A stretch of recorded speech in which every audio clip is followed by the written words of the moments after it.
অনেক জন্ম সংপ্রাপ্ত কর্মবন্ধ বিদাহিনে আত্মজ্ঞান প্রদানেন তস্मै শ্রী গুরবে নমঃ।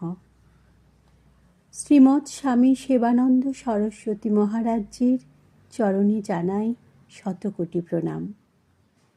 গুরু সেবানন্দ সরস্বতী মহারাজজির লেখা থেকে পাঠ। বর্তমানে আমার ১,১২০০ শিষ্য ও ভক্ত। আমি কি সবার কথা মনে রাখতে পারি? না সবার নাম আমার মনে রাখা সম্ভব? এটি কখনোই সম্ভব নয়।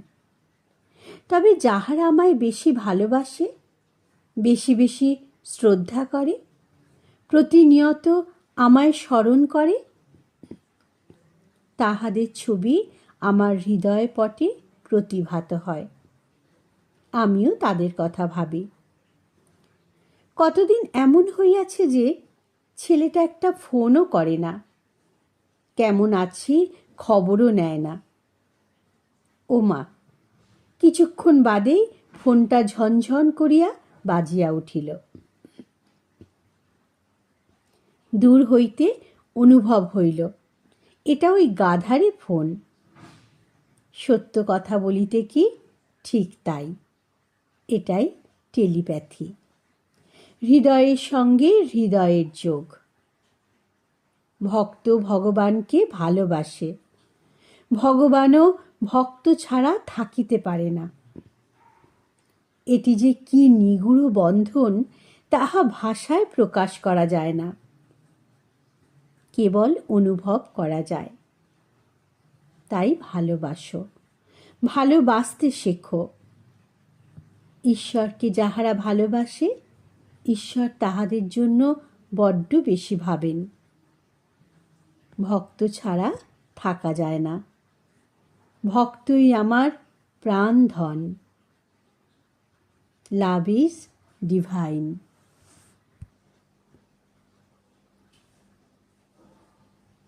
বিবাহাদি করিয়া, সন্তানাদি পালন করিয়া সংসার ধর্ম পালন করা অতিশয় শুভ কর্ম। ইহাতে কোনো অপরাধ নাই। কারণ অতিথি সেবা, দেব সেবা ইত্যাদি যত প্রকার কর্তব্য কর্ম আছে, তাহা সংসার জীবনেই সাধিত হয়। তবে ঈশ্বরকে ভুলিয়া অহংকারের বশবর্তী হইয়া যাহারা গার্হস্থ্য আশ্রম পালন করেন, তাহাদের অন্তিমে বড়ই দুর্দশা ভোগ করিতে হয়।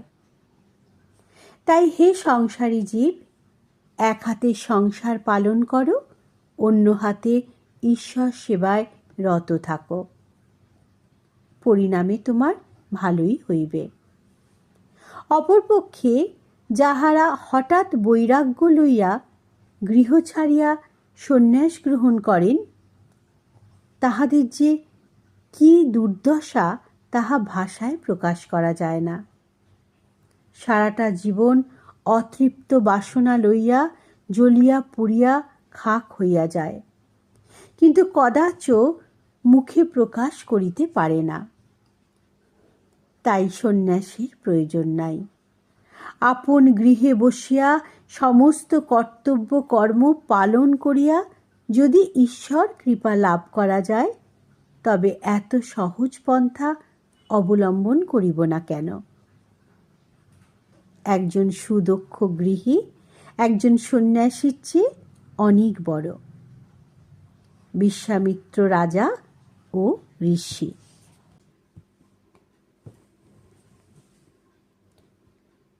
একটি কথা আমরা কেউই চিন্তা করি না যে, আমরা কর্ম না করিয়া এক মুহূর্ত থাকিতে পারি না। সে যে প্রকার কর্মই হোক, চাই সৎ বা অসৎ। ইহার একটাই কারণ, প্রত্যেক কর্মই ফল প্রদান করে।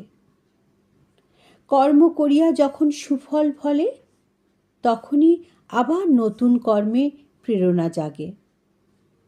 আর কুফল ফলিলে বা ব্যর্থ হইলে আবার নতুন ফলের আশায় নতুন প্রেরণা লইয়া কর্মে প্রবৃত্ত হই। অর্থাৎ জীব এক মুহূর্ত কর্ম না করিয়া থাকিতে পারে নাই। ইহাই মায়ার খেল। ইহার মধ্যে যাহারা জ্ঞানী, যাহাদের নিত্য ও অনিত্য বস্তু সম্বন্ধে ধারণা হইয়াছে, তাহারা এই কর্মের চক্র হইতে একটু একটু করিয়া বাহির হইবার চেষ্টা করেন। কিছুদিন এমনি করিয়া সাধনা করার ফলস্বরূপ ধীরে ধীরে কর্মের বহু ভেদ করিয়া বাহির হইবার পথ অন্বেষণ করিয়া ফেলে। আর তখন চরম শান্তির পথ পরিষ্কার হইয়া যায়। একান্তে না বাস করিলে এই তত্ত্ব কিছুতেই উপলব্ধি করা যায় না। উপনিষদে পরিষ্কার বলা আছে, বাসনা বৃদ্ধিত কর্ম, কর্ম বৃদ্ধা চ বাসনা। অর্থাৎ বাসনাই কর্মে প্রেরণা যোগায়, আবার কর্ম সফল হইলে নতুন বাসনা তৈয়ারি হইয়া যায়। তাই কর্মের হাত হইতে রেহাই পাওয়া বড়ই কঠিন। বাসনা মুক্ত হও।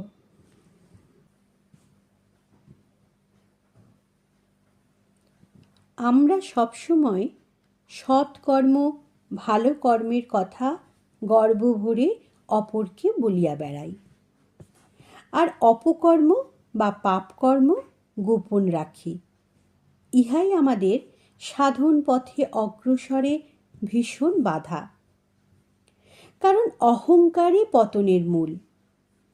আর যদি পাপের কথা সকলকে বলিতে পারিতাম, তবে ওই পাপ হইতে রেহাই পাইতাম। কথাগুলি সম্ভবত আগের বইতে ছাপা হইয়াছে, তবুও ভালো কথা আমাদের মোটেই মনে থাকে না। খারাপ কথা আমরা সারা জীবন ভুলিতে পারি নাই। ইহাই অসৎ মনের কুপ্রবৃত্তি। অসৎ ব্যক্তি সু ফেলিয়া কুয়ের সাধনায় রত থাকে। এই বিষয়ে রাজা যযাতির উপাখ্যান বড়ই মুক্তিপ্রদ। সাধন বলে রাজা যযাতি স্বর্গে দেবরাজ ইন্দ্রের সিংহাসন দখল করেন। উপায়ান্তর না দেখিয়া ইন্দ্র দেবগুরু বৃহস্পতির শরণাপন্ন হন।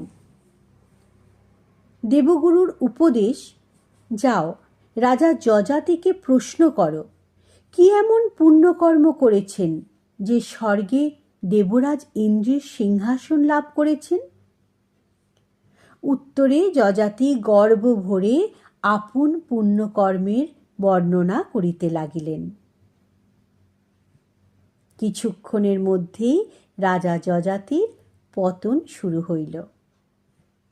আবার পূর্ব অবস্থায় মর্ত্যলোকে পুনরাগমন। শুভকর্মের বড়াই এতই খারাপ।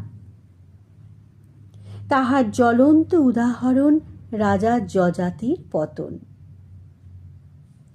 এত কিছু জানিয়াও আমরা শুভ কর্মের বড়াই করিতে ছাড়ি নাই। যাহা করিয়াছ সবই তো ঈশ্বর জানেন, তবে এত বড়াইয়ের কি প্রয়োজন? সাবধান, অহংকার পতনের মূল।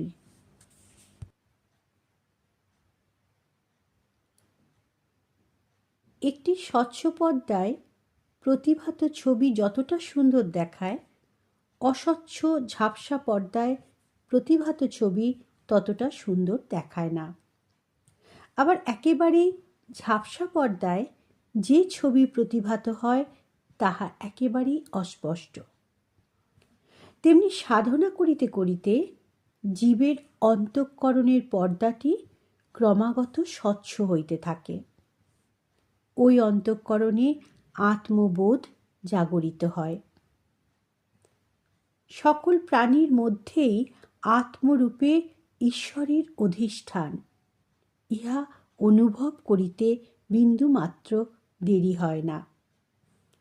কিন্তু যাহাদের অন্তঃকরণ মলিন, নোংরা, তাহারা সদাই অপরের নোংরা কদর্য দিকটাই দেখিয়া থাকে। এটা তাহাদের ভালোই লাগে। একটি মানুষের হাজার গুণ, তাহা আমাদের চোখে পড়ে না, কিন্তু উহার যে দুই একটি বদগুণ আছে তাহাই আমরা দেখিতে পাই। কারণ একটাই, যার যেমন ভাব তার তেমন লাভ। সাধনা করো, ওই নোংরা মনোভাবটাকে পুড়িয়ে ফেলো। দেখিবে হৃদয়ের পর্দাটা ধীরে ধীরে কেমন স্বচ্ছ হইয়া যাইতেছে। তখন যে কি আনন্দ তাহা ভাষাতীত। জল নিম্নগামী, সে সকলের ময়লা পরিষ্কার করিয়া অধোগতিপ্রাপ্ত হইয়াছে। আবার বায়ু ঊর্ধ্বগামী, সে অন্তঃকরণের শুভ বার্তা লইয়া স্বর্গারোহণ করে। কিন্তু অধোগতিপ্রাপ্ত জলের কি দশা হইবে? তার জন্য সূর্যনারায়ণ স্বয়ং তাপ প্রয়োগ করিয়া ওই জলকে বাষ্পাকারে সদাই ঊর্ধ্বগামী করিতেছেন। তাই যাহারা এখনো অজ্ঞানতার অন্ধকারে সংসার চক্রের আবর্তে ঘুরিয়া মরিতেছ, তাহাদের জন্য আমার সতর্কবার্তা। জীবনের ফেলিয়া আসা দিনগুলির কথা ভুলিয়া যাও। ওঠো, জাগো, উদ্দীপ্ত কণ্ঠে বলো, আমি অমৃতের সন্তান। আমার পতন হইতে আমি আমাকে রক্ষা করিব। ঈশ্বর আমার সহায়। আমার আবার ভয় কি? সদ্গুরু আশ্রয় করিয়া আবার আমি জাগিয়া উঠিব।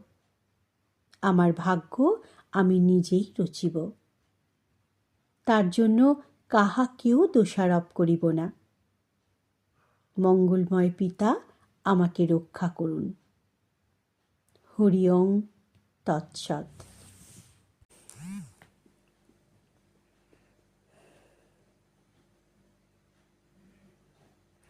নমস্কার। প্রার্থনা করি সকলে ভালো থাকুন, সুস্থ থাকুন।